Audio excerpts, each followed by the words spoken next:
আল্লাহ আমার হাসান হুসাইনের রক্তধারা অনুযায়ী পৃথিবীতে একটা সন্তান আল্লাহ পাঠাবে। ওই সন্তানটার নাম হবে মুহাম্মদ। নাম কি? বাবার নাম আব্দুল্লাহ হবে। আল্লাহ নবী বললেন দুনিয়াতে আসবে কিয়ামত হওয়ার আগে। সারা পৃথিবীতে মুসলিম অত্যাচারিত হতে হতে সারা পৃথিবীতে মুসলমান নিধন হবে। আহা, কাফেররা মুসলিম হত্যার জন্য তারা সারা পৃথিবীতে মুসলমান নির্যাতিত হবে। নবী বললেন এমন কোন জনপদ নাই যে জনপদে মুসলমান নির্যাতিত না হবে, লাঞ্ছিত বঞ্চিত না হবে। ৭৫ বছর ধরে ফিলিস্তিনের মুসলমানদেরকে ইসরায়েল ৭৫ বছর ধরে গুলি করে করে বোমা মেরে মেরে মারতেছে। আহা, ৭৫ বছরে 10 লক্ষ ফিলিস্তিনের বাড়িঘর ইসরায়েল নিয়ে চলে গেল। লক্ষ লক্ষ কোটি কোটি হেক্টর জমি ইসরায়েলরা দখল করে নিয়ে গেল। ৭৫ বছর ধরে মুসলমান মারে। সারা পৃথিবী নীরব হয়ে বসে বসে দেখে। মুসলমানের কান্নার আওয়াজ পৃথিবীর মানুষের কানে লাগে না, আরবদের কানে লাগে না। ফিলিস্তিনের মায়ের কান্নার আওয়াজ আরবের মানুষের কানে এসে পৌঁছায় না। ফিলিস্তিনে গাজাতে রক্তের পর রক্ত বেশি বেশি যায়। কত রক্ত জমিনে ঝরে গেল। ৭৫ বছর ধরে তারা মাথা নত করে না। আজকে শুনে যাবেন হযরতে সাইয়্যিদা ফাতেমা রাদিয়াল্লাহু আনহাকে নবীজি ডাকলেন। আল্লাহর নবীর দরবারে ফাতেমা আসে। ফাতেমা এসে বসে বসে কান্নাকাটি করতেছিলেন। আল্লাহর হাবিব ডাক দিয়ে বললেন ফাতেমা, কি জন্য তুমি কাঁদো? ফাতেমা ডাক দিয়ে বলেন আব্বাজান, আপনার বিরহ বেদনা আমি সহ্য করতে পারবো না। আপনার বিরহ বেদনার জন্যে আমি ফাতেমা বসে বসে কান্না করি। আব্বাজান, দুনিয়া থেকে আপনি যদি চলে যান, কে আমার সুখে দুঃখে আমার খোঁজ নিবি? বাড়িতে খাবার না থাকলে নবীজি ফাতেমার ঘরে নবী খাবার দিয়ে আসতেন। কন্যাকে খোঁজ না নিয়ে নবী খাবার খেতেন না। আজকে হাসান হুসাইন এতিম হয়ে যাবে, ফাতেমা আজকে এতিম হয়ে যাবে। ফাতেমা বলতেছে আব্বাজান, আপনার হাসান হুসাইন আজ এতিম হয়ে যাবে, নানা হারাইবে। কোনদিন আর তারা নানার আদর পাবে না দুনিয়াতে। আব্বাজান, আমি কান্দি, আপনি চলে যাবেন আল্লাহর দরবারে, বিরহ বেদনার জন্য কান্না করি। আল্লাহর নবী ডাকতে বলতেছে ফাতিমা, চোখের পানি মুছে ফেলো মা। ফাতিমা রে, তুমি জানো না আল্লাহ আমাদের কি পরিমাণে মর্যাদা দিয়েছে। ফাতেমা, আমরা আহলু বাইতুন নবী, আমরা আহলে বায়াত, নবীর বংশধর। আল্লাহ আমাদেরকে এমন বংশ দিয়েছেন, পৃথিবীতে তোমার বাবার পরিবারের মতো আর কারো পরিবার কোনোদিন হয় নাই, কোনোদিন আর হবে না। চিৎকার মেরে জয় বলেন আল্লাহু আকবার। আমার দিকে তাকান। নবীর পরিবারের চাইতে বড় দামি পরিবার কখনো ছিল? কখনো আর হবে? এক কথাই শেষ। আল্লাহর হাবিবের পরিবারের চাইতে দামি পরিবার কখনো ছিল না, আর কখনো আর হবে না। শ্রেষ্ঠ দামি পরিবার এই পরিবার। নবীজি বললেন ফাতেমা, চোখের পানিগুলি মুছে ফেলে দাও। ফাতিমা, চোখের পানি মুছে ফেলে দাও। তোমার আব্বা জানের পরিবারের চাইতে দামি পরিবার আল্লাহর কাউরে বানাই নাই।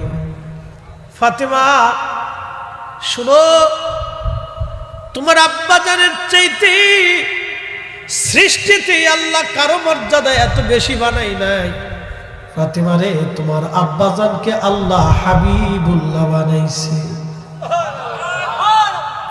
হুজুরে বলে শ্রেষ্ঠ নবী দিলাম রে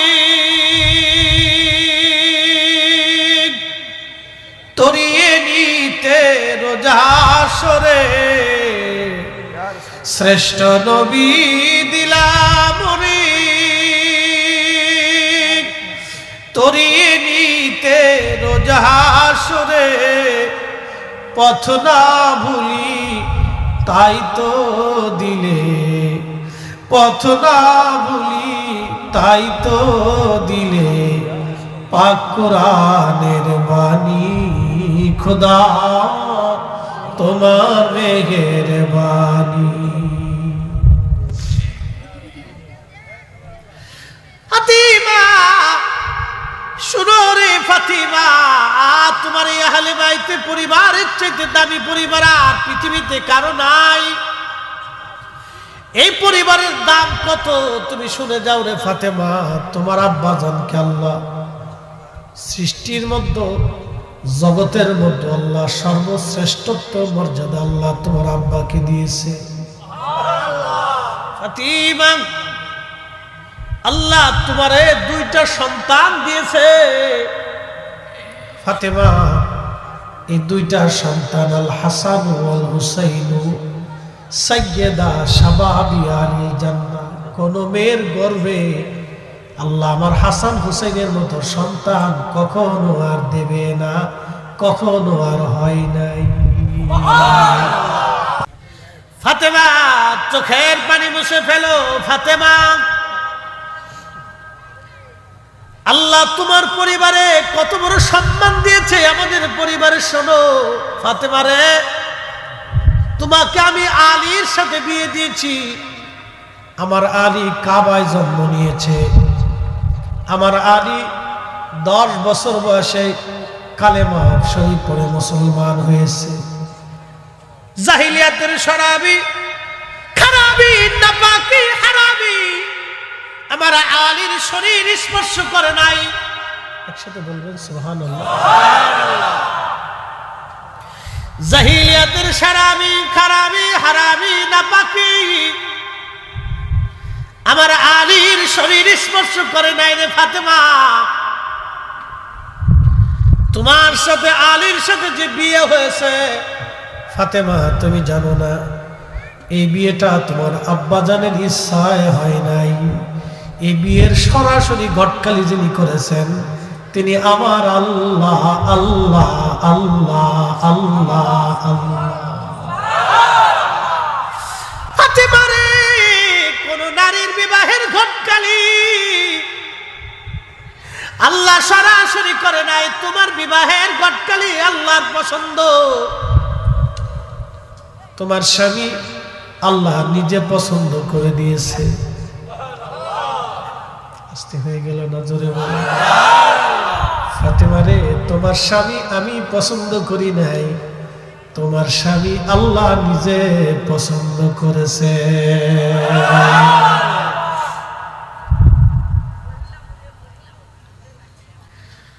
হাজরাতে ফাতেমা কেন ডাক দিয়ে ফাতেমা রে, চোখের পানি মুছে ফেলা। তোমার বাবার পরিবারের চাইতে শ্রেষ্ঠ পরিবার আর দুনিয়াতে নাই রে ফাতেমা। আল্লাহ আমাদেরকে আরো মর্যাদা দিয়েছে। তোমার দাদা সৈয়দুশ শুহাদা আমির হামজা। ফাতেমা, আমার চাচাকে আমার আল্লাহ तमाम सृष्टिर যত শহীদ আদম শফিউল্লাহ থেকে কিয়ামত পর্যন্ত দ্বীনের জন্য, কালেমার জন্য, ইসলামের জন্য যারা জীবন দিবে তাদেরকে শহীদ বলা হবে। কিন্তু আমার চাচা সব শহীদদের সরদার সাইয়্যিদুশ শুহাদা আমির হামজা রাদিয়াল্লাহু আনহু।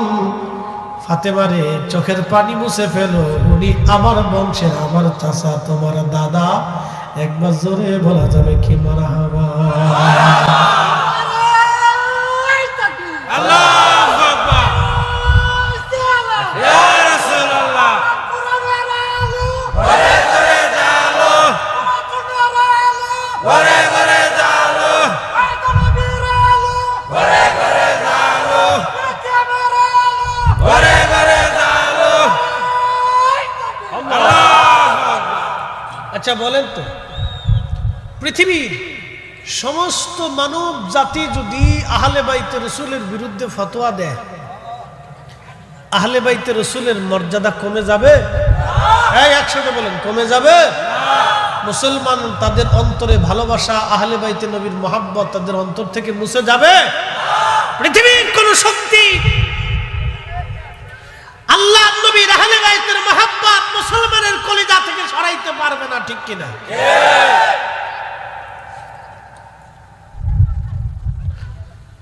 হাজিরিন, মাধবপুরবাসী খুব মনোযোগ দিয়ে শুনে যান। আল্লাহ নবী ডাক দেয় ফাতেমা। শেষ হয় নাই, শেষ করতে সময় লাগবে, আরো অন্তত 20 মিনিট সময় আমাকে দিতে পারবেন না ইনশাআল্লাহ? ইনশাআল্লাহ। আল্লাহ নবী ডাক দিয়ে বলেন ফাতেমা, শোনো গো ফাতেমা, চোখের পানি তুমি মুছে ফেলে দাও। ফাতেমা রে, আল্লাহ রাব্বুল আলামিন তোমার নবীর এই পরিবারের মধ্যে আল্লাহ তোমার 2টা সন্তান দিয়েছে ফাতেমা। এই 2টা সন্তান হাসানি হুসাইনি রক্তধারা অনুযায়ী, এই রক্তের মাধ্যমে আল্লাহ পৃথিবীর শেষ প্রান্তে কিয়ামতের আগে আল্লাহ একটা সন্তান দুনিয়াতে পাঠাবে। এই সন্তানের নাম হবে মুহাম্মদ, বাবার নাম হবে আব্দুল্লাহ, সন্তানটার পরিচয় হবে ইমাম মাহদী নামে। একবার জোরে বলা যাবে কি মারহাবা। চিৎকার করে জোরে বলেন আল্লাহু আকবার। ইমাম মাহদী পৃথিবীতে আসবে, নবীজি বললেন কিয়ামত হওয়ার আগে। অবশ্যই ইমাম মাহদী দুনিয়াতে আসবে। ইমাম মাহদী আমার হাসানি হুসাইনি রক্তধারা অনুযায়ী পৃথিবীতে আসবে। আজকে সারা বাংলাদেশ না, সারা পৃথিবীতে অন্যায় হয়, জুলুম হয়। 75 বছর ধরে ফিলিস্তিনের মুসলমানদেরকে ইসরায়েল 75 বছর ধরে গুলি করে করে বোমা মেরে মেরে মারতেছে। আহা, 75 বছরে 10 লক্ষ ফিলিস্তিনের বাড়িঘর ইসরায়েল নিয়ে চলে গেল। লক্ষ লক্ষ কোটি কোটি হেক্টর জমি ইসরায়েলরা দখল করে নিয়ে গেল। 75 বছর ধরে মুসলমান মারে, সারা পৃথিবী নীরব হয়ে বসে বসে দেখে। মুসলমানের কান্নার আওয়াজ পৃথিবীর মানুষের কানে লাগে না, আরবদের কানে লাগে না। ফিলিস্তিনের মায়ের কান্নার আওয়াজ আরবের মানুষের কানে এসে পৌঁছায় না। ফিলিস্তিনে গাজাতে রক্তের পর রক্ত বেশি বেশি যায়, কত রক্ত জমিনে ঝরে গেল। 75 বছর ধরে তারা মাথা নত করে না। আজকে শুনে যাবেন, ইমাম মাহদী ওইখানে যাবেন, ওই মসজিদে ঈসা রুহুল্লাহ আলাইহিস সালাম পৃথিবীতে নামবেন। ওই ফিলিস্তিনে বাইতুল আকসাতে একটা মসজিদ হবে। ওই জায়গাকে শাম বলা হয়, বর্তমানে সিরিয়া, এরপরে জর্দান, এরপরে ফিলিস্তিন, লেবানন, লিবিয়া, মিশরের এক অংশ সহ এই পোড়া অংশটাকে আগে শাম বলা হতো। শাম, এই শাম বলা হতো, পরে হলো সিরিয়া। এই সিরিয়ার রাজধানী হলো দামেস্ক। আর এই পুরা অঞ্চলটাকে আগে শাম বলা হতো। যেমন বাংলাদেশ, মায়ানমারের এক অংশ, রাখাইন করে নেপাল এবং ভুটান, ভারত, পাকিস্তান, শ্রীলঙ্কা, মালদ্বীপ, এই পুরা অঞ্চলটাকে আগে ভারতবর্ষ বলা হতো। সিরিয়া দিক, ফিলিস্তিন দিয়ে বিরাট একটা অংশকে আগে শাম বলা হতো। এই বাইতুল আকসার পাশে একটা মসজিদ হবে সাদা। এই মসজিদে হযরত ঈসা রুহুল্লাহ আলাইহিস সালাম দুই ফেরেশতার কাঁধে ভর দিয়ে তিনি পৃথিবীতে অবতরণ করবেন। নবী হয়ে না, আখিরি নবীর উম্মত হয়ে আল্লাহ তার দুনিয়াতে পাঠিয়ে দিবে।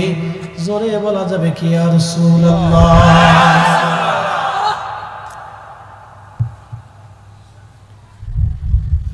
জলিল কদর রাসূল ঈসা রূহুল্লাহ, যিনি কিতাবধারী একজন নবী, ইনজিল ধারক নবী, তিনি আমার নবীর উম্মত হয়ে পৃথিবীতে কিয়ামতের পূর্বে তাকে আল্লাহ পাঠাবে। চতুর্থ আসমানে আল্লাহ তাকে নিয়ে চলে গেলেন। ঈসা রূহুল্লাহ এখনো সেইখানে জিন্দা আছে, জান্নাতের খাবার আল্লাহ খাওয়ায়, এখনো ঈসা নবী ওই অবস্থায় আছে। আবার পৃথিবীর শেষ প্রান্তে তাকে দুনিয়াতে পাঠানো হবে। 33 বছর বয়সে আল্লাহ তার আসমানে নিয়ে গেছেন। আবার পৃথিবীতে ওই অবস্থায় তারে পাঠাবে। একটা চুলও পাকবে না, দাড়িও পাকবে না, চেহারাও মলিন হবে না। সৌন্দর্য 33 বছর যেমন ছিল, 33 বছরের যেমন চেহারা সৌন্দর্য, হাজার হাজার বছর পরে ওইভাবে ঈসা নবীর আল্লাহ দুনিয়াতে পাঠাবে। জোরে বলবেন কি আল্লাহু আকবার। তিনি সেজদা দেব কারে? আল্লাহ। আসতে বলেন, পুলিশে ধরবে না। কাকে? আল্লাহকে। কেন? যিনি কুদরতের মালিক, যিনি কুদরতের মালিক। মাদবপুরের মুসলমান শুনিয়া যান, ঈসা আলাইহিস সালাম পৃথিবীতে আসবে দাজ্জালকে ধ্বংস করার জন্য। ফিলিস্তিনের মুসলমানরা হবে ইমাম মাহদীর সৈনিক, আর ইসরায়েলের ইহুদিরা হবে দাজ্জালের সৈনিক। অতএব ইহুদিদের সাথে যারা যুদ্ধ করে প্রতিনিয়ত শহীদ হয়, ওরা সবাই ইমাম মাহদীর সৈনিক। আর যারা ইসরায়েলের পক্ষ নেয়, ওরা হলো দাজ্জালের সৈনিক। কথা কোন ঠিক কিনা?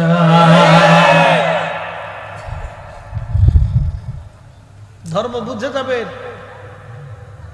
কোকা কোলা যদ্দূর পারেন খালি খাবেন, এটা খালি বিরাট সওয়াব হবে নাকি কোন?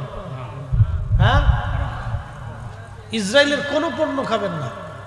Nestle coffee, Coca Cola, Fanta, এই জাতীয় যত পণ্য আছে, সামনে আসার সাথে শুয়োরের গোশত যেমন নাপাক মনে করেন, এটার ওইভাবে সরাই দিতে হবে। মনে থাকবে? মনে থাকে যেন। কিন্তু সৌদি আরবে যায় ধীর কোকা কোলা একবারে খুব খায়, মধ্যপ্রাচ্যে খুব খাচ্ছে। ওই যে আগে বলছি, ওদের কানে ফিলিস্তিনিদের কান্নার আওয়াজ পৌঁছায় না। এই উম্মতের ভিতর থেকে মুসলমানরা দাজ্জালের সৈনিক হবে। মুসলমানরা ওই সময়কার মুনাফিক মুসলমানরা দাজ্জালের পক্ষ নেবে, আর ইমাম মাহদীর পক্ষ যারা নেবে সেই দিনে কঠিন ঈমানওয়ালা থাকবে। কথা বল ঠিক কিনা?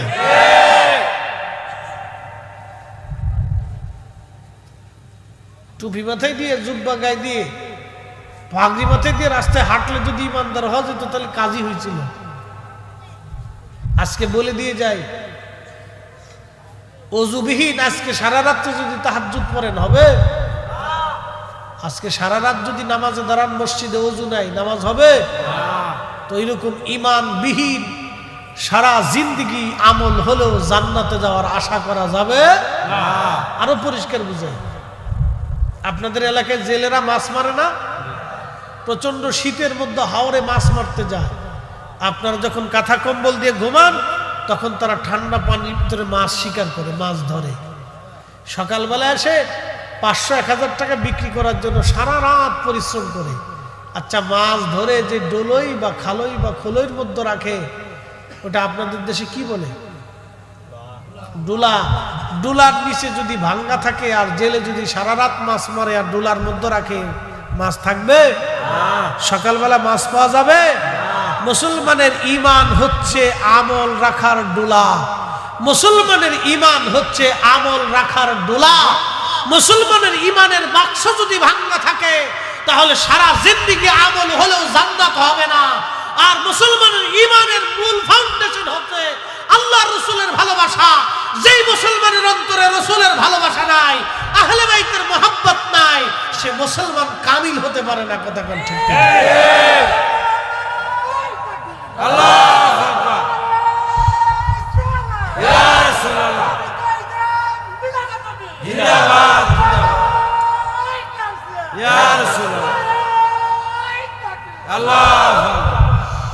শোনেন, আপনাদের কাছে একটা কথা বলি, তার কণ্ঠটা কে দিছে? আল্লাহ। সে তার গলার আওয়াজটাকে সঠিক কাজে ব্যবহার করতেছে। বুঝতে পারছেন? বহু মুসলমানের জবান আছে, গলা আছে, কিন্তু রসুলের পক্ষে স্লোগান বের হয় না। ও গলা দিয়ে আর জবান দিয়ে ছাতা হবে কি? যেই জবানে, যেই আওয়াজে, যেই গলাতে আল্লাহর এবং তার রসুলের পক্ষে স্লোগান হয় না, সত্যের পক্ষে স্লোগান হতে পারে না, সেই গলার আওয়াজ দিয়ে জবান দিয়ে হবে কি ছাতা? কথা কম না?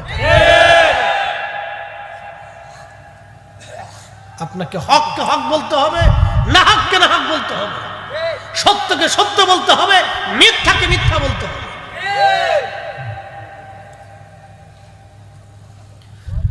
মাধবপুরবাসী খুব মনোযোগ দিবেন। ইমাম মাহদী 40 বছর পর্যন্ত উট দুম্বা ছাগল চড়াবেন। দুনিয়ার মানুষ তাকে চিনবে না, ছেলেটাকে, যুবকটাকে। 40 বছর পরে সারা পৃথিবীতে মুসলিম নিধন চলতে থাকবে। ওই বছর হজের বছর হবে, লক্ষ লক্ষ হাজিরা হজ করার জন্য মক্কায় যাবে। আরাফাতের ময়দানে তারা কাঁদবে, আরাফাতের ময়দানে কান্নাকাটি করবে।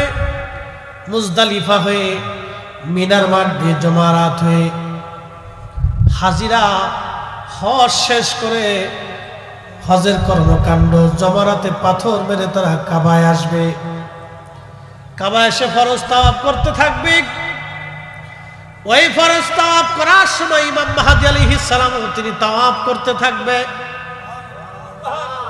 জোরে বলেন, জোরে জোরে জোরে। ইমাম মাহদী তাওয়াফ করবে, কিন্তু কোটি লক্ষ লক্ষ মুসলমান কারো চেহারার সাথে ইমাম মাহদী আলাইহিস সালামের চেহারার মিল হবে না। কারো সৌন্দর্যের সাথে, অঙ্গভঙ্গির সাথে কারো ইমাম মাহদীর মিল হবে না। ইমাম মাহদী একেবারে ভিন্ন হবে। বলে কারণ কি? যেই দিন ইমাম মাহদী হজে আসবেন, সেই দিন আগের দিন আমার আল্লাহ তার কলবের ভিতরে এক রাতে সমস্ত বিদ্যা এলেম, উলুমুল ফিকহ, উলুমুত তাফাসির, উলুমুল কোরআন, উলুমুল হাদিস এবং যত বিদ্যা আছে সারা পৃথিবীর মধ্যে, রণবিদ্যা, যুদ্ধবিদ্যা, যা কিছু আছে, অর্থনীতি, সমরনীতি, সমাজনীতি, ধর্মীয় সব বিদ্যা ইমাম মাহদীর কলিজার ভিতরে আমার আল্লাহ এক রাতে এলেম ঢুকায় দিবে।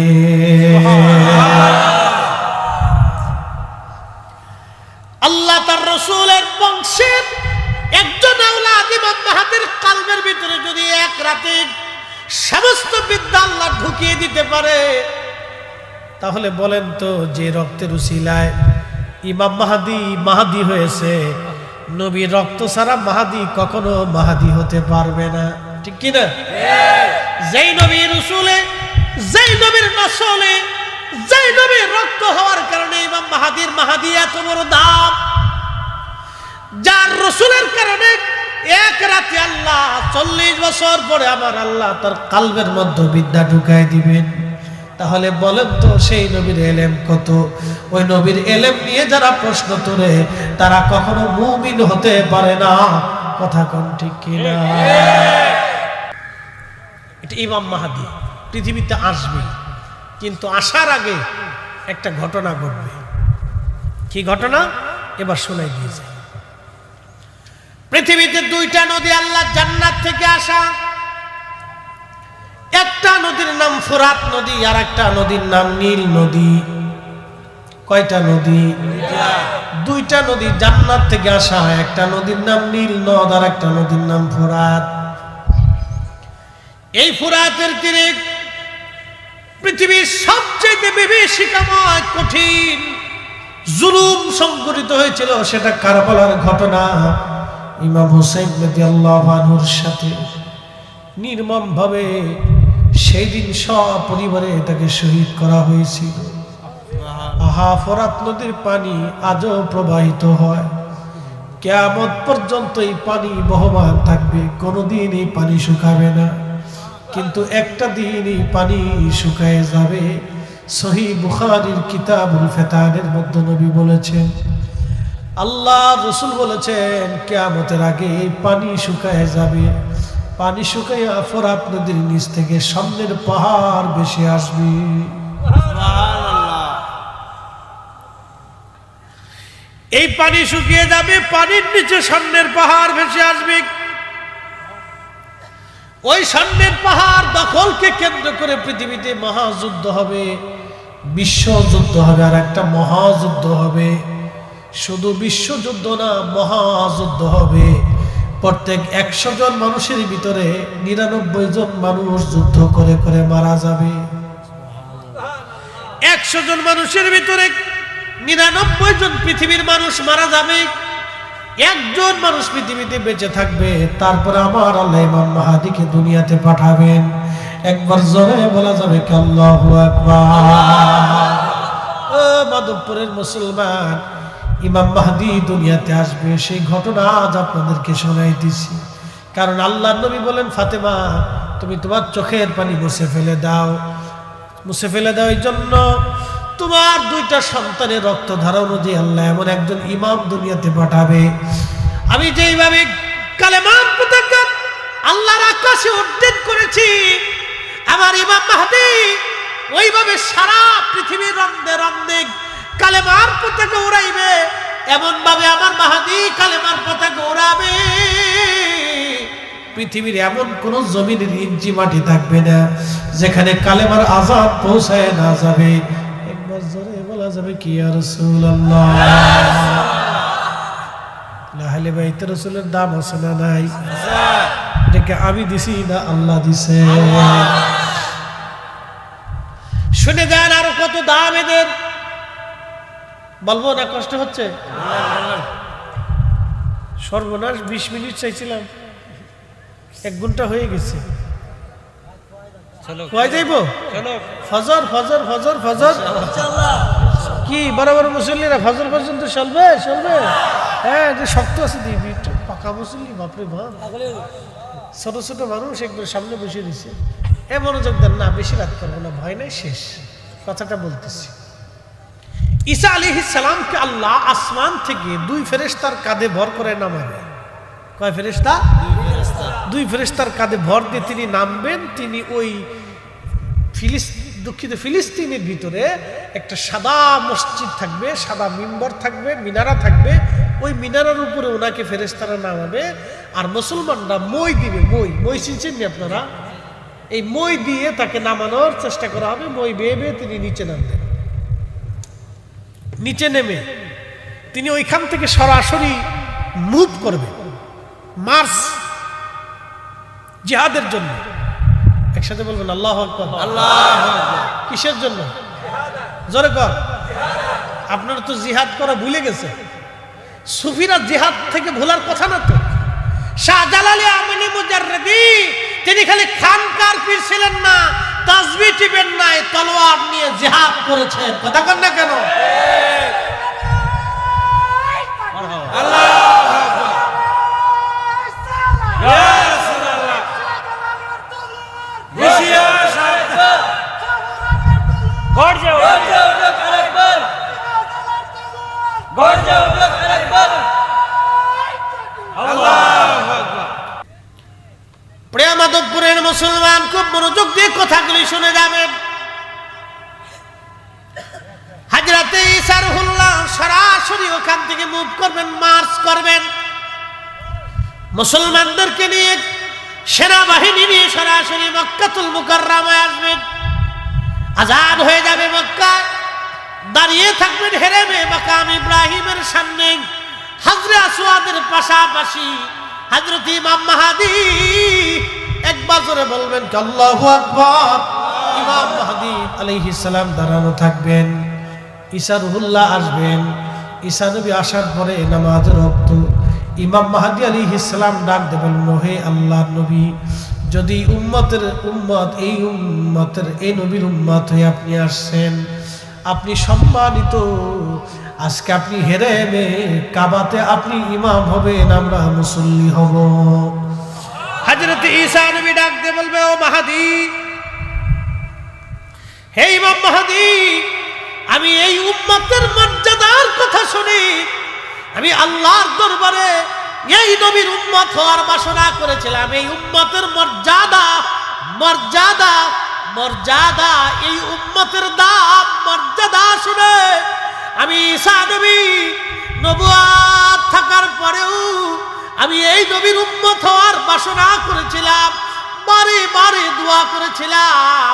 আমার প্রবল আকাঙ্ক্ষাই, আমার ইচ্ছাই, আমার মালিক, আমার আল্লাহ আমাকে এই নবীর উম্মত হিসেবে কবুল করেছে।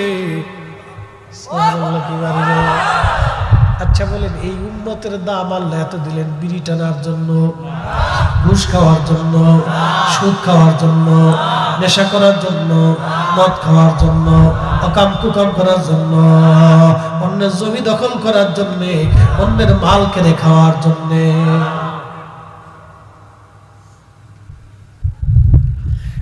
মাধবপুরের মুসলমান কথা খুবই মনোযোগের সাথে শুনবেন, এই উম্মতের দাম এত বিরাট। ঈসা রুহুল্লাহ ডাক দিয়ে বলবে, ও ইমাম মাহদী, এই উম্মতের মর্যাদার কথা শুনে আমি নবী হওয়া সত্ত্বেও আল্লাহর দরবারে উম্মতের বাসনা নিয়ে আল্লাহ আমাকে উম্মত বানিয়ে পাঠিয়েছে, এই উম্মতের ইমামতি করার জন্য না, এই উম্মতের মাহদীর পিছনে নামাজ পড়ার জন্য।